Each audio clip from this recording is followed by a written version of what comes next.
ॐ अज्ञानतिमिरान्धस्य ज्ञानाञ्जनशलाकया चक्षुरुन्मिलितं येन तस्मै श्रीगुरवे नमः।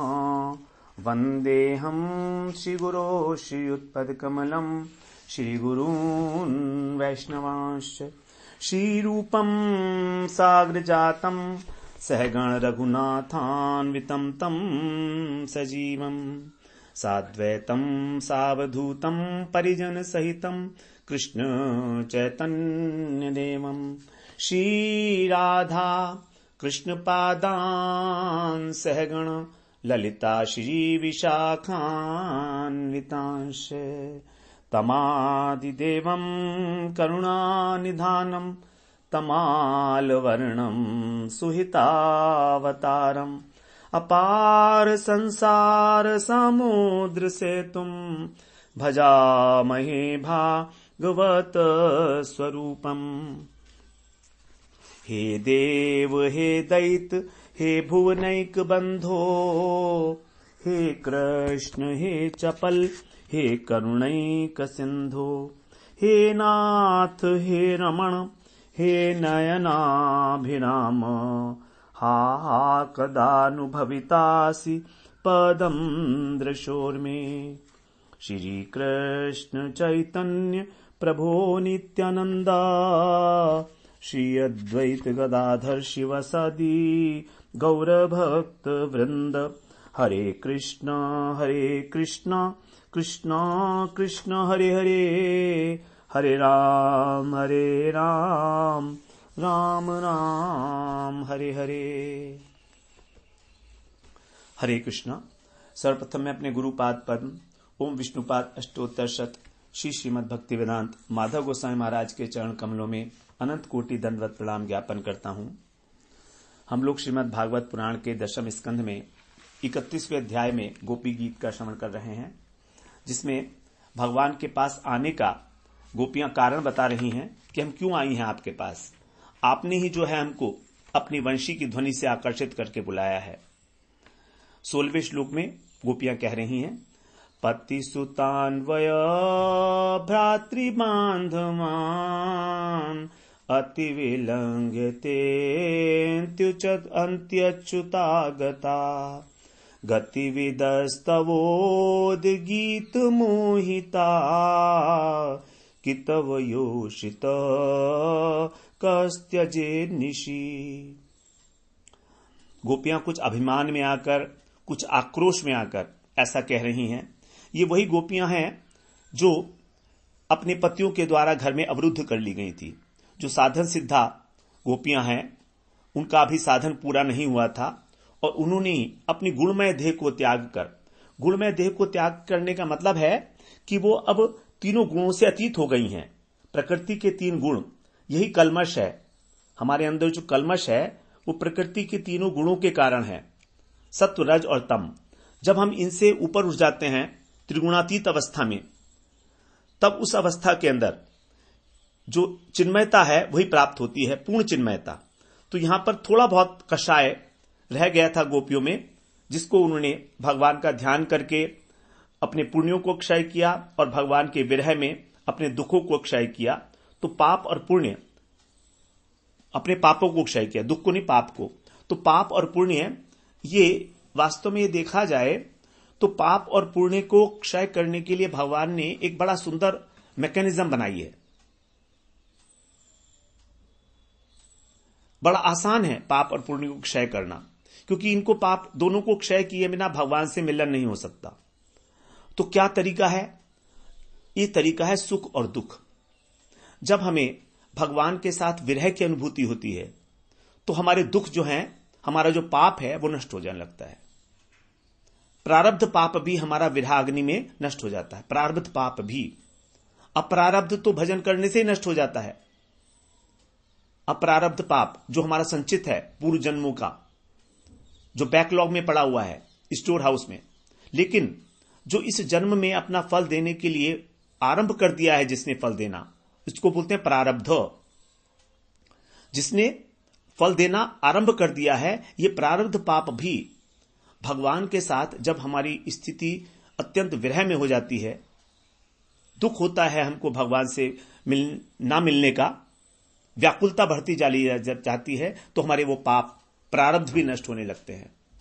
और उसी प्रकार से जो पुण्य है, जिनके कारण हमको सुख मिल रहा है, ये भी नष्ट होने लगते हैं पुण्य को भोग कर। तो सुख और दुख जो हो रहा है मन को, यदि हम इन दोनों को भगवान से जोड़ दें तो हमारे पाप और पुण्य नष्ट हो जाते हैं।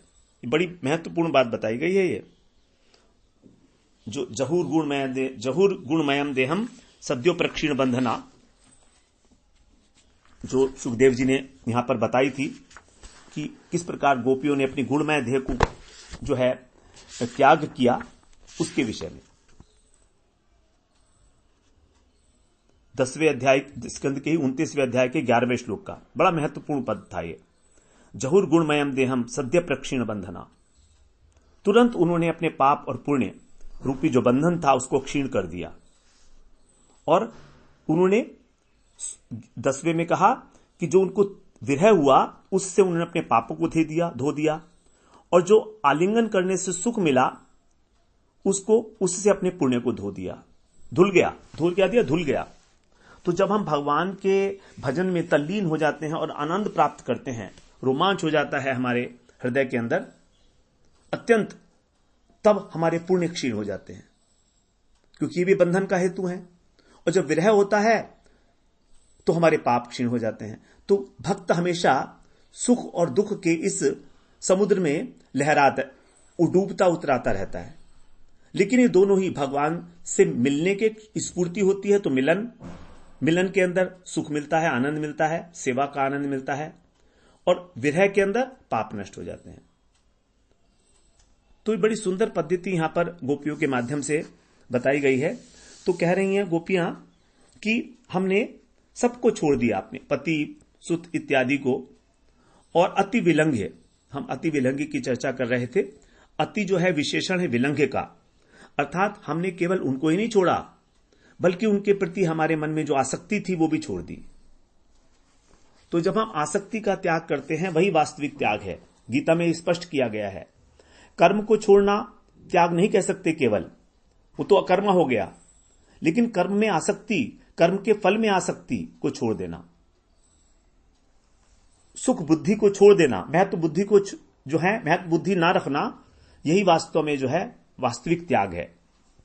तो त्याग की महिमा तभी है। हम लोग उपवास करते हैं एकादशी इत्यादि में, जिसको वैष्णवों के लिए तप कहा जाता है, तो उसके अंदर भी हम लोग जो हैं, हमारे मन में हमेशा ही कुछ ना कुछ भोग प्रवृत्ति रहती है कि आज क्या खाएंगे, आज क्या खाएंगे।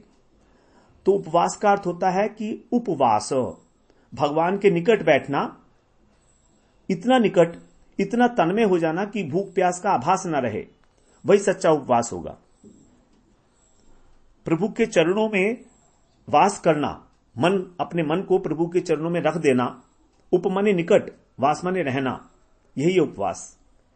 वस्तु के न खाने को हम उपवास नहीं कह सकते, ये तो साधारण उपवास है, देह का उपवास है। लेकिन सच्चा उपवास मन से होता है। तो कह रही हैं कि हमने अति विलंघ्य, इस संसार की सभी पदार्थों से हम ऊब चुकी हैं, अनासक्त हो चुकी हैं, इसलिए अब आपके चरणों में आई हैं। और आप अच्युत हो, आप अपने प्रतिज्ञा की रक्षा करने वाले हो। हमको ये विश्वास है कि आप जो है हमें दर्शन दोगे, क्योंकि आप हमारे मन की बात को जानने वाले हो, गतिविद हो। हमारी जितनी भी प्रकार की चेष्टाएं हैं, और हम भी जानती हैं आपकी गति को। आपने जो मंद मंद मुस्कान, आपकी जो कटाक्ष हैं, आपकी चितवन है, आपकी जो गमन भंगी है, आपकी जो वचन भंगी है, किस प्रकार से आपने हमारी प्रार्थना की, हमको बुलाया यहां पर एक एक का नाम लेकर, तो ये सब प्रकार की चेष्टाओं को हम भी अच्छी प्रकार से जानती हैं आपकी। इसीलिए हम आपको ही आनंद प्रदान करने के लिए, क्योंकि आपकी ही तो रमण करने की इच्छा हुई है, तभी तो आपने हमें आह्वान किया। इसलिए हम यहां पर आपके चरणों में अब उपस्थित हुई हैं। तो इसलिए हे कितव, अर्थात हे कपटी, अब आप हमको क्यों छोड़ रहे हो? ये जो है आपकी कपटता है कि आप हमसे कह रहे हो कि चले जाओ।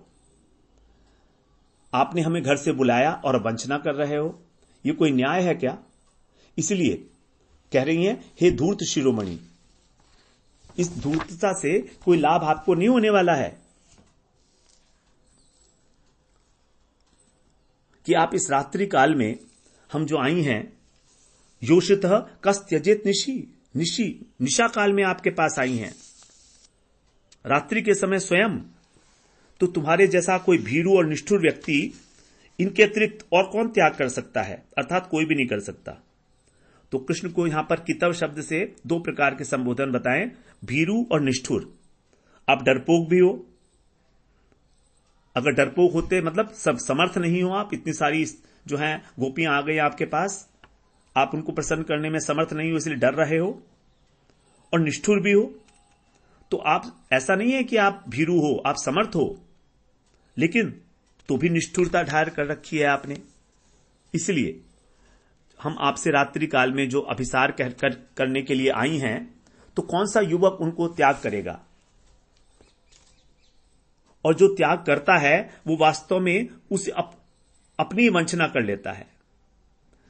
तो इसलिए कह रही हैं कि कोई भी ऐसा त्याग नहीं करेगा, इसलिए तुम वंचक होकर भी स्वयं वंचित हो रहे हो। वंचक का मतलब जो दूसरे की वंचना करता है, जो दूसरे को जो है ठगता है। तो हमको ठगने के चक्कर में आप स्वयं ही ठगे जा रहे हो। अर्थात आपको रास का सौभाग्य मिल रहा था और मिल सकता है, अवसर मिला है, लेकिन तुम इसको भोग नहीं पा रहे हो। हमको कह रही हो कि हम चले जाएं। अगर हम चले जाएं तो आप ठगे गए ना, अपनी ही बातों से अपने आप ही ठगे जाओगे। मनुस्मृति का एक बड़ा विशेष पद है, श्लोक है, उसमें बताते हैं, और यही बात जो है उन्होंने भी कही थी, मनु महाराज ने कर्दम ऋषि से कही थी। जब मनु महाराज अपनी पुत्री, मनु महाराज और शत्रुपा दोनों अपनी पुत्री देवहूति का जो हाथ मांगने के लिए गए थे,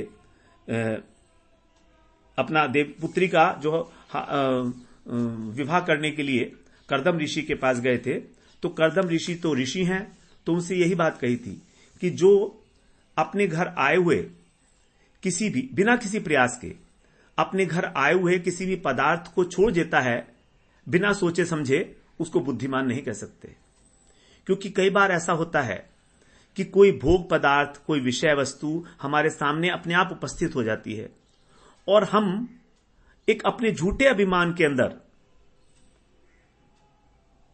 अपने को ठगते हुए उस वस्तु को छोड़ देते हैं, ऐसा समझकर कि नहीं नहीं हम तो बहुत बड़े त्यागी हैं। लेकिन भीतर से मन में कामना है उसको भोग करने की, तो उस व्यक्ति को कभी बुद्धिमान नहीं कहेंगे, क्योंकि वो वस्तु अपने आप से प्राप्त हुई थी।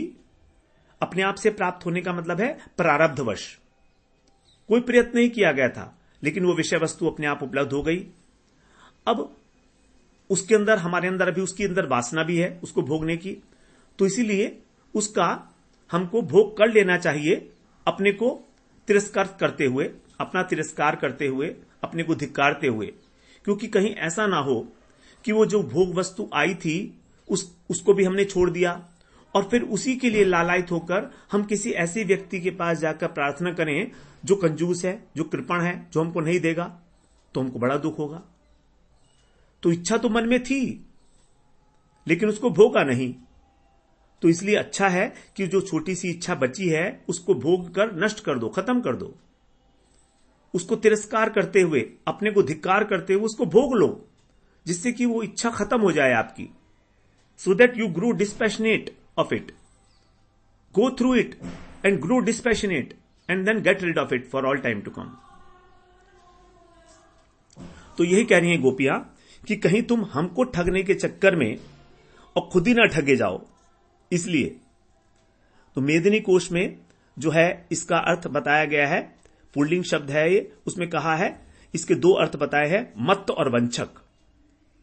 मत्त का मतलब है जो बिल्कुल अपने अभिमान में मत्त है, घमंडी है, और वंचक माने जो दूसरे को ठगने का प्रयत्न कर रहा है।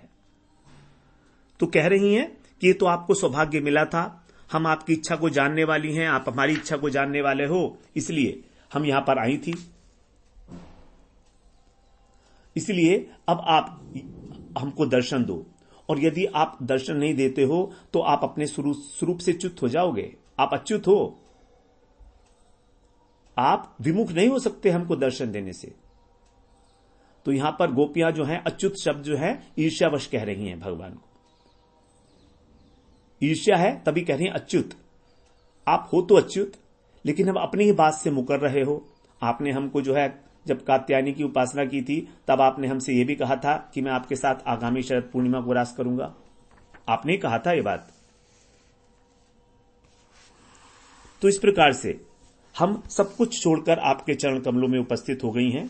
आपका सुमधुर वेणुनाद सुनकर समस्त आत्मीयजनों के बंधु बांधवों के संबंधों को सबको छोड़ दिया है हमने। लेकिन यदि कहें कि आप जो है इस प्रकार से कपट को धारण किए हुए हो, तो ये जो कपटता है ये आपके स्वभाव में है। आप तो हो ही टेढ़े ललित त्रिभंग, तो आप टेढ़े के टेढ़े ही रहोगे, ये व्यंग्यात्मक है अब। तो इसलिए आपका अच्युत नाम सार्थक है, क्योंकि आपका स्वभाव है बड़ा तिरछा सा, आपकी गति भी जो है तिरछी है, आप खड़े भी तिरछे होते हो। तो कपटता गुण से आपकी विच्युति नहीं हुई, अर्थात आप अच्युत हो। तो कपट आपका स्वभाव है, क्योंकि आप अनुरागवती युवतियों को इस रात्रि में उनका मनोरथ पूर्ण किए बिना जो है परित्याग कर रहे हो। इस प्रकार से आप षठ शिरोमणि हो, आप धूर्त शिरोमणि हो। आप ये भली बात ही जानते हो कि हम अपनी इच्छा से नहीं आई हैं। आपने हमें बुलाया तभी, और आपकी वंशी धुनि से जो धैर्यशील देवता हैं वो भी विचलित हो जाते हैं।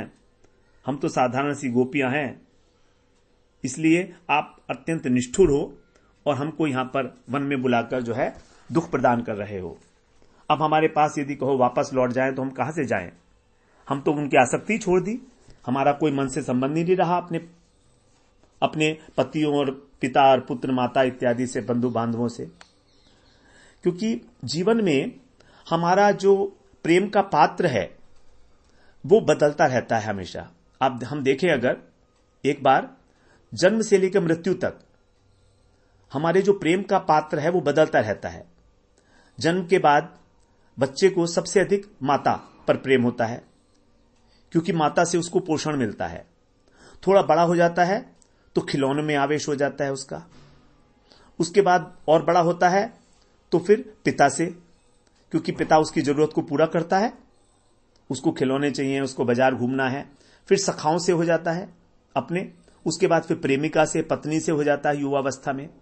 उसके बाद फिर जब पत्नी भी जो है पुरानी लगती है तो अपने बच्चों से प्रेम करने लगता है।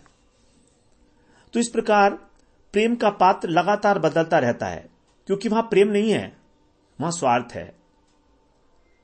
पहले अपने शरीर का पोषण हो रहा था, फिर मित्रों का जो है सहयोग मिल रहा था, उनके साथ खुलापन हो रहा था, फिर विषयों की आसक्ति थी, पत्नी से पूरी हुई। उसके बाद फिर जो है अपने बच्चों से प्रेम हो गया, वो भी एक इमोशनल रिक्वायरमेंट है। तो जिससे पूरी होती है हमारी फिजिकल, इंटेलेक्चुअल, इमोशनल रिक्वायरमेंट्स, हम उनसे प्रेम करने लगते हैं। जबकि जो वास्तविक प्रेम है उसमें प्रेम के अनेक पात्र नहीं हो सकते। वो प्रेम का पात्र केवल एक ही हो सकता है, और वो प्रेम का जो पात्र है, जो विषय है, वो कृष्ण है। तो जब तक संसार हमारे प्रेम का विषय है तब तक हम इस संसार में उलझे हैं। जब हमारे प्रेम का पात्र, प्रेम के विषय कृष्ण हो जाते हैं, कृष्ण की तदीय वस्तुएं, हमारे गुरु, वैष्णव इत्यादि जो हैं, वो हमारे जब प्रेम के विषय हो जाते हैं तो वही वास्तव में प्रेम है। तो संसार का प्रेम हमको मुंह में डाल देता है। हम ये नहीं सोच पाते कि हमें क्या करना है, क्या नहीं करना है। उचित अनुचित का विवेक नष्ट हो जाता है और हम पाप करते हैं। तो गोपियां संसार में रहती तो हैं, लेकिन उनकी आसक्ति कृष्ण में है। अब यहां पर जब भगवान ने उनको बुलाया अपने आप से ही रात्रि के समय, तो गोपियों के लिए एक स्पष्ट संदेश गया कि अब तुम सब कुछ छोड़ो। जो थोड़ी बहुत आसक्ति घर में रह भी गई है, इसलिए उन्होंने तुरंत सब कुछ छोड़ दिया। तो गोपियां तो कहती है, हम आपके कारण घर में रह रहे थे, आपका दर्शन होता रहता था इसलिए रह रहे थे। अब जब आपने ही हमें बुला लिया तो हमें क्या जरूरत है घर की? घर जो है वो तो इसलिए था क्योंकि आपका दर्शन होते थे घर में रहकर। तो वैष्णव जो हैं, भक्त जो हैं, भगवान के संसार में क्यों रहते हैं? जिससे कि उनका भजन साधन चलता रहे, भजन साधन चलता रहे। यदि मान लीजिए हमारे घर के परिवार वाले लोग जो हैं हमारे अनुकूल हैं, तो हमें सबके साथ मिलकर भजन करना है। यदि उदासीन है, अर्थात न तो भजन करने से रोकते हैं और ना ही आपके साथ भजन करते हैं, अर्थात सहयोग और असहयोग कोई भी नहीं है, तो ठीक है, उनको इग्नोर करो और अपना भजन करते रहो। क्योंकि घर में रहकर भजन किया जा सकता है यदि किसी प्रकार का प्रतिरोध ना हो। लेकिन यदि प्रतिकूल हैं तो फिर गृहम त्यजेत। जैसे मीराबाई के जो पति थे भोजराव, उनके बाद जो उनके देवर थे विक्रम, जब उन्हें तंग करते थे तो उन्होंने तुलसीदास जी से सलाह मांगी थी, क्या करूं मैं, बताइए, ससुराल वाले बड़े तंग कर रहे हैं, मैं स्त्री हूं, आश्रिता हूं। क्योंकि स्त्री जो है वो क्या होती है, घर में ही रहती है, गृहिणी है। तो कह रहे हैं जाके प्रिय न राम वैदेही, जाके प्रिय न राम वैदेही, तजिए ताहि कोटि बैरी सम, जदपि परम सनेही। तजो पिता प्रहलाद विभीषण, बंधु भरत में तारी, बलि गुरु तजो कंत बजवनितन, भय जग मंगलकारी। जिसके प्रिय नहीं है राम और सीता, वो उसको करोड़ों करोड़ शत्रुओं के समान छोड़ दो। तजियो ताहि कोटि बैरी सम, वो आपका शत्रु है। उदाहरण है भरे पड़े हैं पुराणों में। तज्यो पिता प्रहलाद, पिताजी ने पिता को छोड़ दिया प्रहलाद जी ने। असुर शिरोमणि कहते थे, पिताजी नहीं कहते थे, असुर शिरोमणि अपने पिता हिरण्यकशिपु को। बंधु को छोड़ा विभीषण ने, लात मार दी थी रावण ने। भरत महतारी, भरत ने अपनी मां को छोड़ दिया कैकेयी को। कभी जीवन भर उन्होंने कैकेयी को मां नहीं कहा, हमेशा महारानी कह के संबोधित करते थे भरत। जब कभी बात करनी भी होती थी बाद में, तो महारानी कैकेयी के विषय में जब भी कोई चर्चा होगी तो उनको महारानी कह के संबोधित करते थे। क्योंकि कैकेयी ने काम ही ऐसा किया था, महारानी का ही काम किया था उन्होंने। भरत महतारी, बलि गुरु त्यज्यो, बलि महाराज ने अपने गुरु शुक्राचार्य की अनादर किया, उनकी बात नहीं मानी और संकल्प कर लिया भगवान को 3 पग पृथ्वी देने का। बलि महाराज ने छोड़ दिया भगवान के लिए। तो भगवान के भजन में जो सहायक नहीं है, कहाँ का संबंधी है, कहाँ का हितैषी है हमारा, चाहे वो हमारा लाख हित कर रहा हो संसार में लौकिक दृष्टि से। कंत ब्रज वनितन, फिर यहां पर तो सर्वस्व समर्पण किया है गोपियों ने, अपने पतियों को छोड़ा है। भय जग मंगलकारी, सबने इनको शास्त्र अवज्ञा की है, पितृ अवज्ञा, मातृ अवज्ञा, बंधु अवज्ञा, सबने अवज्ञा की है, सबने छोड़ा है। जबकि शास्त्रों में सर्वधर्मान के अंदर आता है वर्णाश्रम धर्म में कि पुत्र को पिता की सेवा करनी ही चाहिए, माता की सेवा करनी ही चाहिए, पत्नी को पति की सेवा करनी ही चाहिए, कैसा भी हो। लेकिन तो भी ये जगत को मंगल करने वाले हो गए। इनका स्मरण मात्र ही जगत जीवों का कल्याण कर देता है, ऐसे मंगलकारी। तो भगवान के लिए किसी को भी छोड़ा जा सकता है। जहां भक्ति के अंदर व्यवधान आ रहा है वहां पर नो कंप्रोमाइज फॉर्मूला चलेगा। वस्तु को छोड़ने के लिए विषय संबंध, भगवान हमारे जो संसार से संबंध है उसके लिए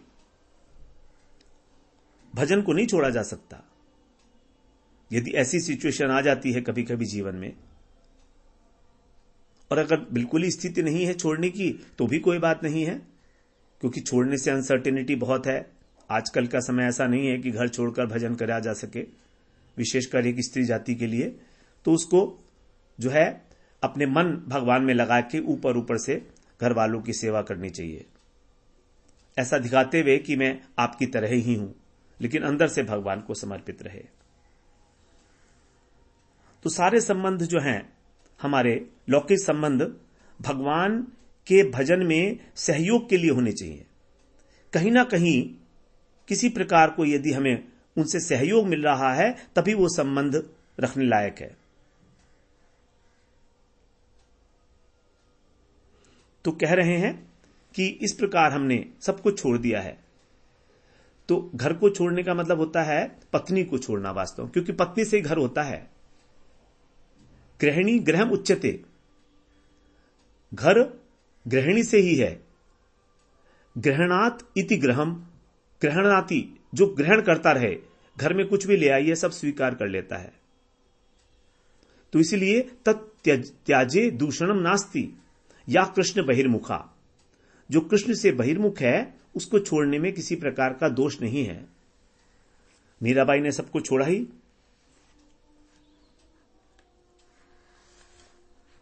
तो इस प्रकार से, लेकिन महिषियां कृष्ण की नहीं छोड़ पाई अपने घर को। ऐसा एक कथा आती है किसी पुराण में, महिषियां जो थी कृष्ण की द्वारका के अंदर, उन्होंने कृष्ण से कहा कि आपने गोपियों के साथ रास किया था, हम चाहते हैं हम भी आपके साथ रास करें, इसलिए आप क्या करो, वेणुनाद करो, हमको बुलाओ तो हम आएंगे। कृष्ण ने कहा कि तुम नहीं छोड़ सकती इस राजमहल को, तुम्हारी योग्यता नहीं है, ना ही तुम्हारे अंदर इतनी साहस है, तुम इस राजमहल को छोड़कर नहीं जा सकती हो वन में। वो तो सब कुछ छोड़ के आ गई थी गोपियां, तुम क्या छोड़ सकती हो। बहुत समझाया कृष्ण ने, मन महिषियां कहां मानने वाली। बड़ी चर्चा सुनी थी कृष्ण की, ब्रज में बड़ा रास किया था सुंदर। भगवान ने कहा ठीक है। भगवान द्वारका के बाहर जाकर वन में और एक सरोवर के किनारे उन्होंने वहां पर रास करने के लिए और वेणुवादन किया। तो सभी गोपियां जो हैं, सभी महिषियां श्रृंगार किए खूब उसके बाद तैयार हो गई। लेकिन जैसी महल से बाहर निकली वहां पर ही गुरुजन थे।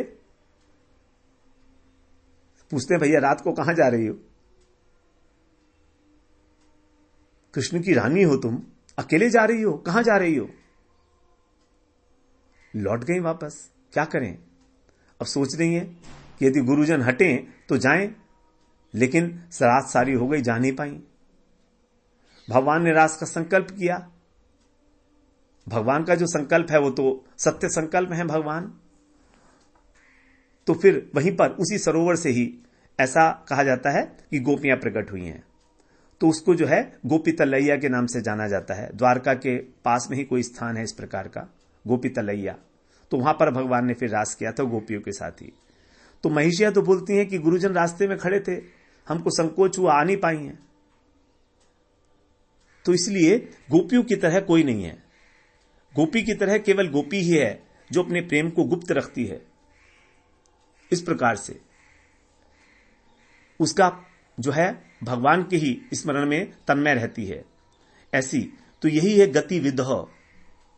गति का मतलब जो है, गति का मतलब जो गंतव्य स्थान है, जो लक्ष्य है, अथवा स्वभाव, अथवा तुम्हारी जो मन की बातें हैं, चतुराई, वो भी।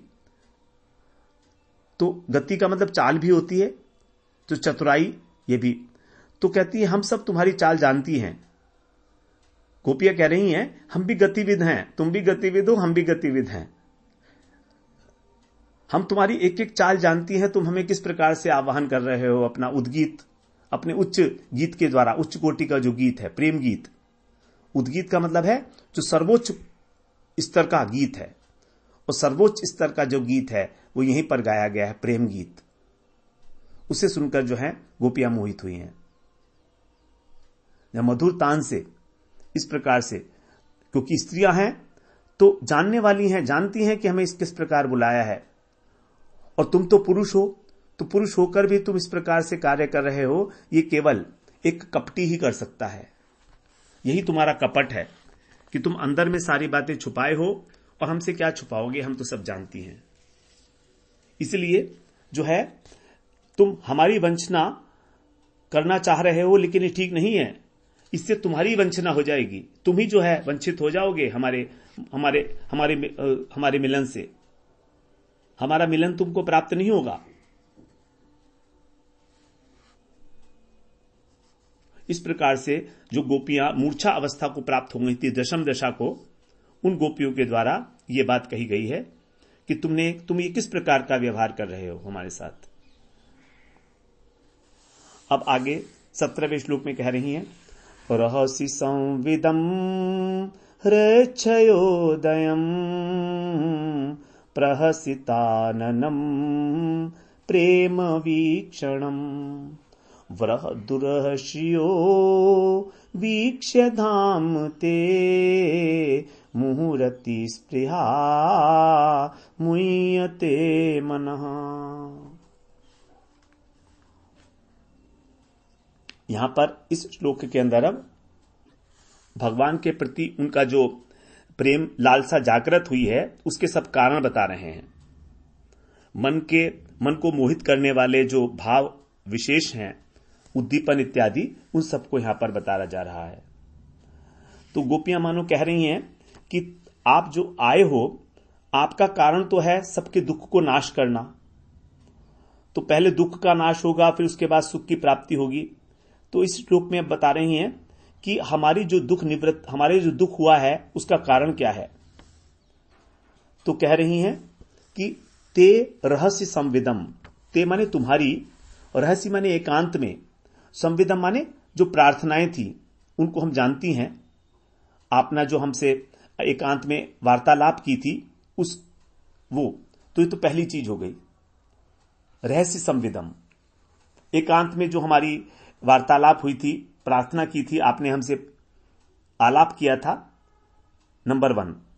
नंबर 2 प्रहसिताननम, आपका जो मंद मंद मुस्कान से युक्त मुख कमल है वो।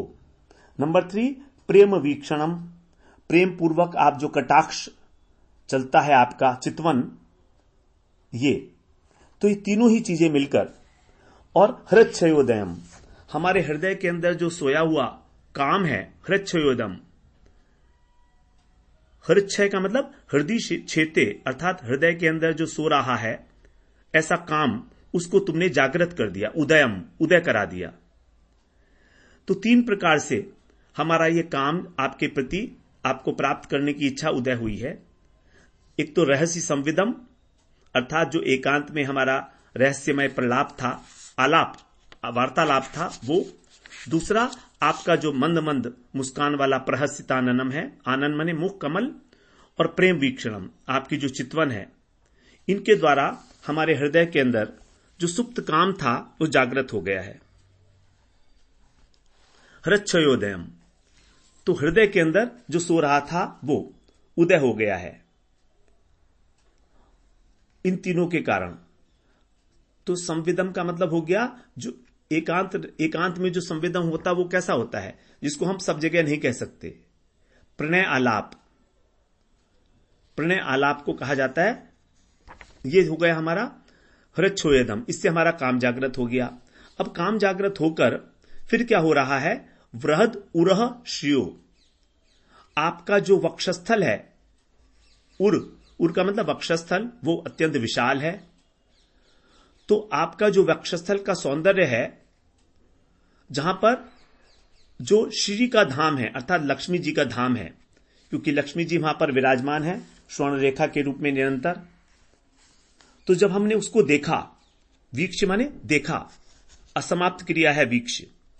अर्ध क्रिया का मतलब है कि हम उसको निरीक्षण कर रही हैं, अभी भी ऐसा नहीं है कि पूरा हो चुका है कार्य।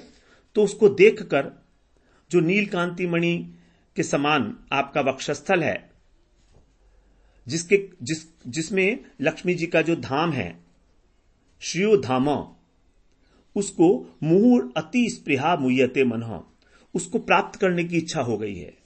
मुंह माने बार बार, रति स्पृहा, आपसे मिलने की। तो ऐसा बार बार उस वक्षस्थल को देखकर अति स्पृहा, मिलन की अतिशय स्पृहा के कारण हमारा जो मन है मुह्यते, मोहग्रस्त हो रहा है।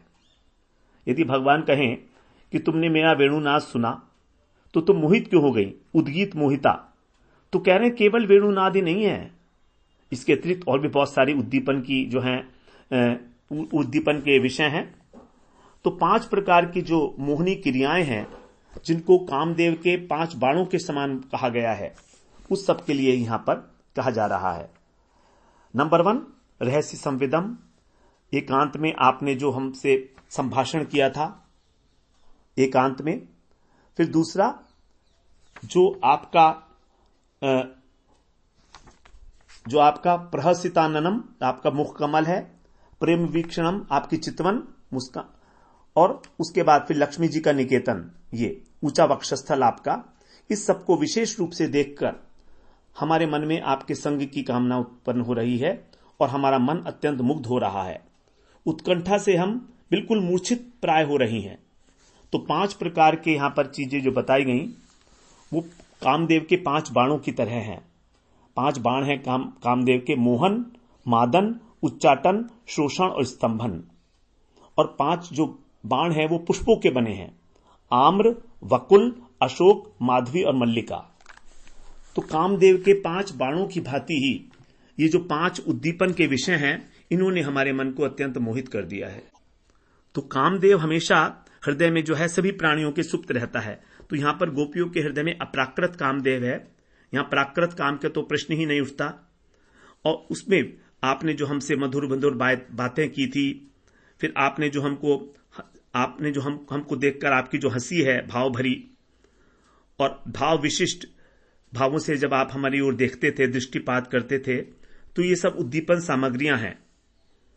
तो यहां पर वक्षस्थल को उदार बताया। वृहत उरह, वृहत माने बड़ा, विशाल, उदार है।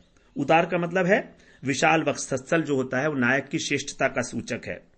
अर्थात हृदय आपका इतना विशाल है कि उसमें लक्ष्मी जी भी रहती हैं, तो हमें भी स्थान मिलेगा कहीं ना कहीं, क्योंकि आपके हृदय में आपके प्रेमियों जनों के लिए, सबके लिए स्थान है। तो ऐसा वक्षस्थल देखकर हमारा मन उस पर मोहित हो जाता है और आपको प्रेम को पाने की लालसा बार बार जागृत होती है। इस प्रकार गोपियों ने यहां पर 5 चीजें जो हैं बताई कि ये 5 चीजें जो हैं हमको सब प्रकार से आपके चरणों में उपस्थित कराने के लिए जो है उत्तरदायी हैं। हमारा इसमें किसी भी प्रकार का कोई दोष नहीं है। तो आपकी वेणु ध्वनि तो एक है ही, उसके अतिरिक्त और भी जो 5 बाण आपने चलाए हैं कामदेव के, अप्राकृत कामदेव, उनके विषय में यहां पर गोपियों ने बताया। तो हम लोग फिर अगले सत्र में इस श्लोक की विस्तार से थोड़ी चर्चा करेंगे। वंशा कल्पतरुभ्यश्च कृपा सिंधुभ्येव च पतितानां पावनेभ्यो वैष्णवेभ्यो नमो नमः।